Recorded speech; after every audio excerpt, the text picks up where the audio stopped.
Hello, everyone, and welcome back to Rob's Movie Reviews. This week's video will be a wrap up to the three-part series I've been doing about the modern trilogy of the Planet of the Apes. It all came to a head in the third installment released in 2017, War for the Planet of the Apes. In my opinion, this is the best of the three movies, and that's not to say that the other two weren't great films, as I've already said in my two previous reviews on this trilogy. But I just feel that this film really explores Caesar in a way that the other two films did not. We see Matt Reeves return to direct this film, and he once again does a brilliant job. He really is very in touch with the project. I feel like the entire trilogy was a labor of love for everyone that was involved in it, from the actors to the writers, the directing, the CGI artists. Everyone just put forth such a tremendous effort, and they really did justice to the Planet of the Apes saga. Like I said, it's in no way a direct remake from the original Planet of the Apes series of movies. They go off in their own direction with these films, even though they do hold some continuity to the original series. They basically take it in their own direction. They do a wonderful job of paying tribute to the original films through many different ways, through the names of characters, uh, mainly through the names of characters, not only of rehashing character names from the original series of films, but also some of the characters in the new trilogy are their names are actually uh, linked to people who were involved in the original series of films. Let me get into the War for the Planet of the Apes.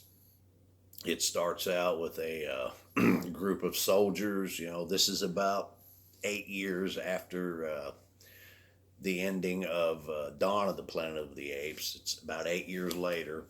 There's a group of human soldiers. They're trying to track down the apes in the redwood forest, trying to find their encampment.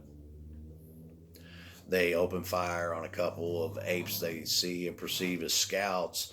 What they don't realize is that they have walked into a trap that's been set for them by the ape army, and these soldiers are basically wiped out. A handful of them escape. A couple of them are taken prisoner, along with a couple of apes who had defected and gone over to the human side, thinking that the humans had a better chance of winning the war. The prisoners are taken before Caesar. He lets them know that he is going to release them. He's not going to execute them, except for the ape prisoners, the traitors. They're going to stay in his encampment and be punished accordingly. But the human prisoners are released to go back to their people with the message that the apes do not want war. They want the killing to stop. They just want to coexist in peace. So the soldiers are allowed to leave. One of the apes that was captured is a gorilla who now goes by the name Donkey. I don't think we really knew who he was. He wasn't a predominant character in the first two films, but he was nicknamed Donkey by the humans more as an insult than anything else because of being a traitor to his own kind. They've made a slave out of him. He manages to escape and also to return to the human encampment. Shortly thereafter, Caesar and his family are bedding down for the night. They've made their home in a cave behind a waterfall, and as they're bedding down for the night, Caesar is called away by a couple other apes to a meeting, and while he's gone, several human soldiers, a group of about 5 of them, rappel on ropes down from the cliff above the waterfall and actually enter the cave and open fire, thinking that Caesar's son is him. They kill Caesar's son along with his wife, and only his youngest child, Cornelius, escapes the slaughter. Caesar gets back to the cave and only in time to see the soldiers escaping back up the ropes. He goes after them. As he's climbing the rope, we get our first look at the leader of the humans, a man who we only know throughout the film as the Colonel, and he is played by Woody Harrelson, who I might add real quick does a wonderful job in this film. This, I think, is one of Woody Harrelson's best acting jobs in many years. Maybe not his best overall, but the best performance that he's put forth in many years. Caesar's climbing the rope trying to catch the Colonel. When he's almost within arm's reach, the Colonel cuts the rope. Caesar falls into the river. Of course, he is not injured by the fall. He escapes the river, returns to the cave. At this point, Caesar is just eaten up with anger and a lust for revenge. And he tells his best friend, Rocket, to take the humans, or take the apes and lead them out of the forest. They've been trying for a long time to find a safe passage out without being slaughtered by the human army. And Caesar tells him that he's going after the Colonel. He's going to get revenge for what's happened to his family. That should draw the attention of the human army and give the apes the opportunity to slip away. As Caesar leaves his son Cornelius in care of another female ape whose name I can't really remember right off the top of my head at the moment, but he leaves the group. He goes off to seek out the human army and the Colonel. He ends up noticing something behind him, and it is one gorilla and Maurice. Maurice just will not let Caesar go off on his own. He's always been his best friend, his confidant, and to an extent throughout the entire trilogy, Maurice has basically served as Caesar's moral compass. Caesar, feeling such a friendship to Maurice, can't turn him away, and he lets Maurice and this other gorilla, who is also a very devout follower of Caesar, come with him. They come upon a abandoned home, or what they think is abandoned, until a man comes out, a human. He has been chopping wood for the fire. He sees them. He puts his hands up as though he's going to surrender, but he's actually got a gun hidden behind the wood pile. He reaches for it, and Maurice has to shoot and kill this man. This is when we find out that the man also has a daughter. They hear movement inside the cabin. They go inside. They find a little girl. She looks to be about 6, 7 years old, and she is mute. She can't speak. And she's, of course, very frightened of the apes at first, but Maurice is able to calm her down and convey to her that they mean her no harm. They can't quite understand why she's mute, why she's unable to speak. She looks perfectly healthy, but they also know that she can't survive on her own, so they take her with them. And I think, as a throwback to the original movie, kind of a tribute to it, as they're going through the house looking for anything that they can use, they find the hood ornament, or the name piece off of an old car.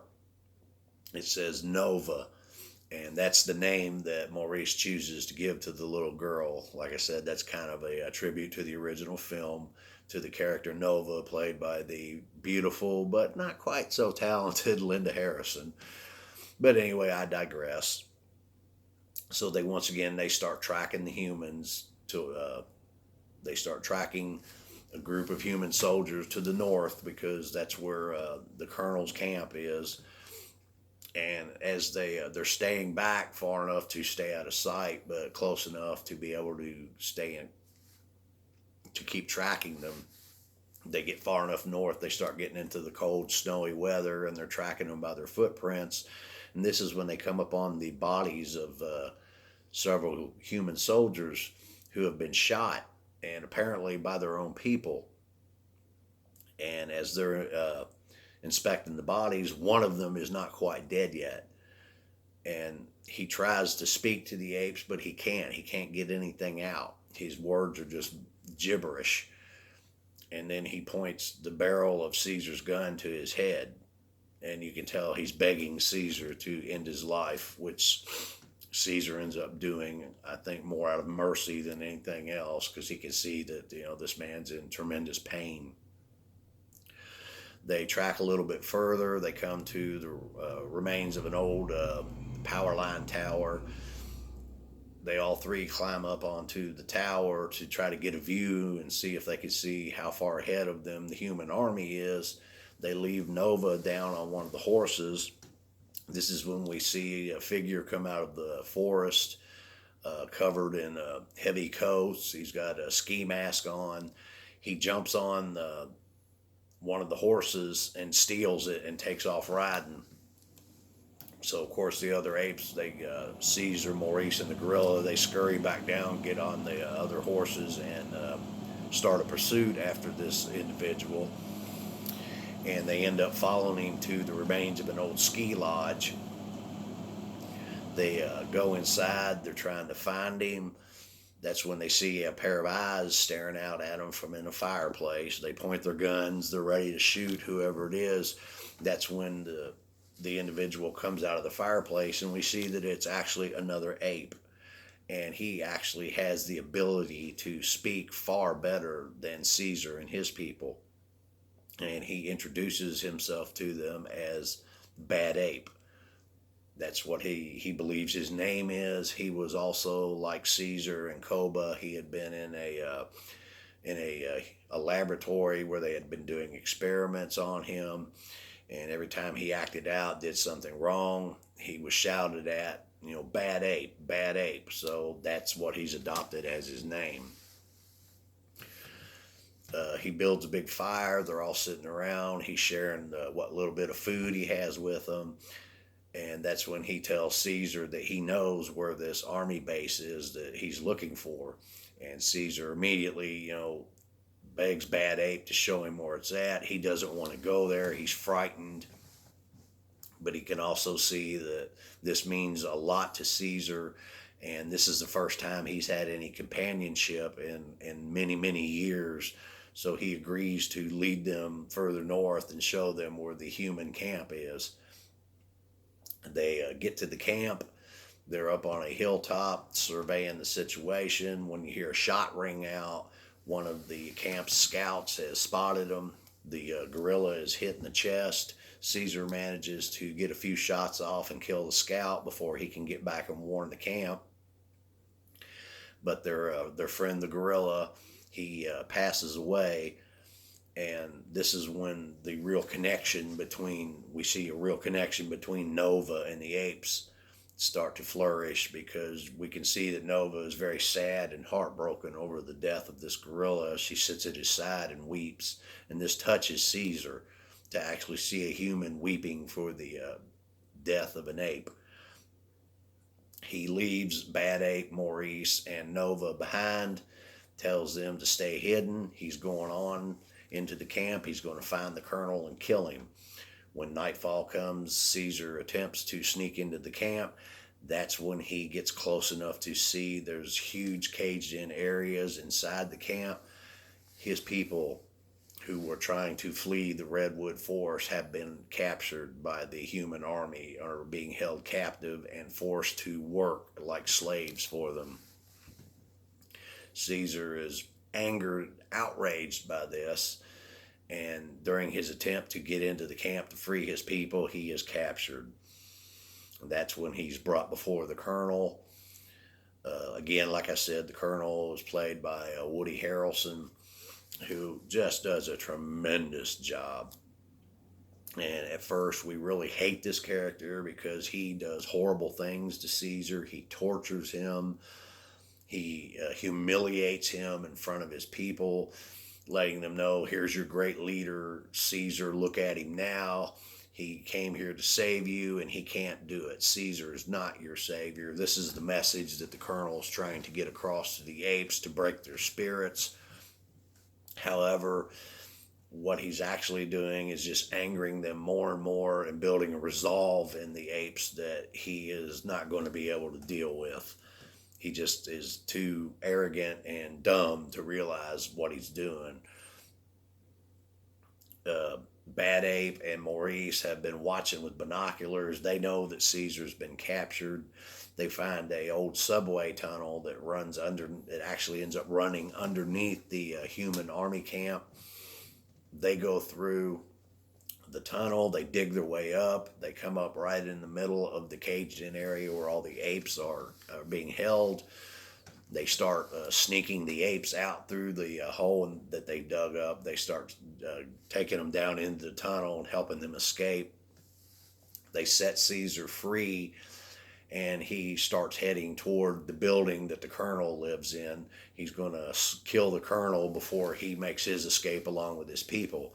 And it's right at this time when another army of humans, which I forgot to mention, it's mentioned a couple times earlier in the film as the colonel's talking to some of his men, that there is a army on its way to annihilate them because the colonel has basically gone rogue. He's formed his own military, and he is not in compliance with the main branch of the human army. So they're coming there to either force them to join, come back and rejoin, or be annihilated. And it's at this point that they show up and a huge battle ensues. You've got helicopters flying over, shooting rockets into the camp. Some of them are being shot down. It's a massive battle going on between the two human armies. During all this fighting, Caesar is able to sneak into the colonel's quarters. That's when he finds the colonel on his bed, mumbling and unable to speak. He's slobbering, almost drooling at the mouth. I also forgot to mention, and I'll go back to this real quick. A little earlier in the film, the colonel had actually told Caesar what was wrong with the people who were doing this, that the simian flu that had wiped out most of the human race had mutated so many times that it had actually developed a new type of disease to try to take out what was left of the human race. The flu had mutated to the point now where anyone who is exposed to it actually causes degenerative damage to the brain. They actually begin to revert back to a more animalistic creature. They start to lose their minds. They lose the ability to speak. They become more or less like a creature of the forest, of animals. They're reverting. The disease is causing humans to revert back to animalism. And we now see that the colonel is inflicted with the disease. And like the soldier in the woods, he picks up his pistol. Caesar thinks he's going to shoot him, but instead the colonel drops it on the floor because he's so weak. Caesar picks up the pistol. The colonel reaches out, grabs Caesar's wrist, and brings the gun into his forehead. He is unable to speak, but he's letting Caesar know that he wants to die, and he wants Caesar to be the one to pull the trigger. It's at this point that Caesar realizes that he has become much like the ape that he hated, Koba. He is so engulfed with anger and a need for revenge that it has clouded his judgment. And he realizes killing the colonel is not going to bring back his dead wife and son. And maybe I kind of get a little mixed message here, because this is what Caesar's realizing, but at the same time, he also realizes that killing the colonel would be an act of mercy, and he refuses to do it. He puts the gun in the colonel's hand, he turns his back to him, walks out of the room, and as he's leaving the barracks that the colonel lives in, that's when you hear the gunshot, and we know that the colonel is taking his own life. Now Caesar goes back out. He sees his people trying to escape. They're pinned in between the two armies. The soldiers inside the encampment have spotted the escaping apes and opened fire on them. Caesar's enraged by this. He takes a belt off of a fallen soldier that has some grenades attached to it, and he notices a fuel tanker that has the side of it's been ruptured, and there's gasoline pouring out of it.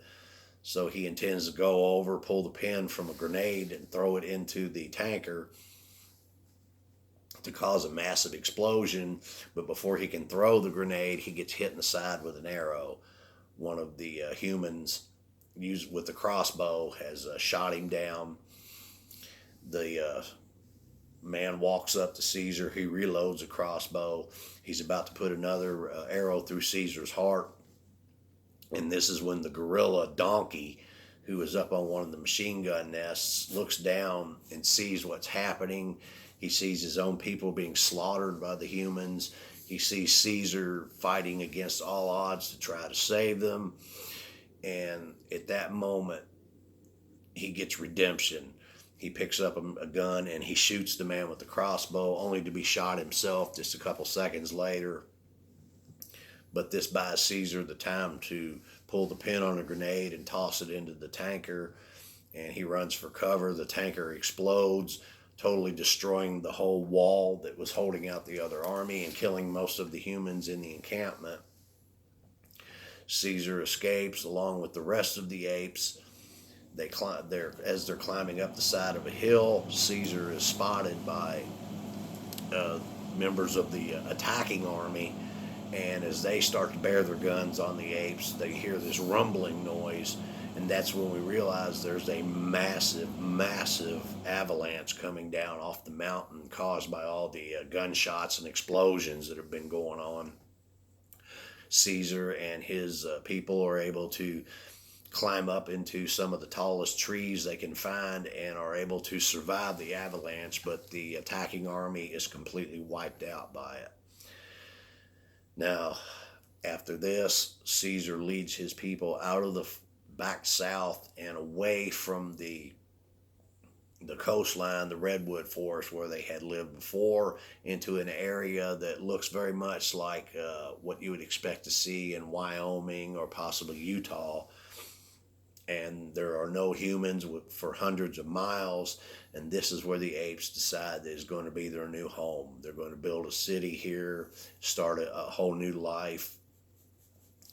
This is also when we find out that Caesar's wound that he got from the arrow was a mortal wound, and he can't go on anymore. And as all the apes are celebrating and running around the lake area where they're going to build their town here, Maurice comes up to Caesar, sees the blood, realizes that Caesar's about to pass, and this is when we get some of the absolute best acting from Karen Canova, who has played Maurice throughout the trilogy. Just the anguish that's conveyed in the facial expressions and the body language. It's a very powerful, very sad, heartbreaking moment when Maurice lets Caesar know that his son and all the rest of the apes will know what Caesar has done for them, that he will not be forgotten, that it will become Maurice's goal in life to keep the legend of Caesar alive. And this is kind of where we get the impression, though it's not actually said, that Maurice will be the lawgiver. If you remember from the original series of films, the orangutan, the statue of the orangutan that was known as the lawgiver that passed down the laws of the land and the word of Caesar. We now see that this will be the role that Maurice will play. And with that, Caesar dies in Maurice's arms, and his journey is over. And this is also the end of the movie, the end of the trilogy. And I just can't recommend this trilogy enough. It is one of the best trilogies I've ever seen. And again, we had Andy Serkis return as Caesar, and this is his best performance by far of the entire trilogy. Like I said, we really dug deep into the dark side of Caesar's personality, but in the end, he triumphs and is able to overcome his anger and his hatred. Judy Greer also returns as his wife Cornelia. Of course, she's only in the early part of the film. Her character is killed off rather quickly, which is sad because really liked her character and her acting was really good in these films. And then we have Steve Zahn. Steve Zahn. I'm not sure if I'm pronouncing that last name right. A great comedic actor who actually steps into a semi comedic role here because the character of Bad Ape does kind of play a little bit of comedy relief in the film, but there's also some very tender, very touching, very genuine moments with the character Bad Ape, and I think that Steve Zahn does a very good job. So, with that, I'm wrapping up my three-part series on the new Planet of the Apes trilogy. I once again have to say I can't recommend them enough. You need to see these films. If you're a fan of the originals, you're going to love these movies because they're well written, well directed, well acted out, great stories, and they just nonstop constantly paying tribute to the original series, which makes it that much better. So until next time, you all take care.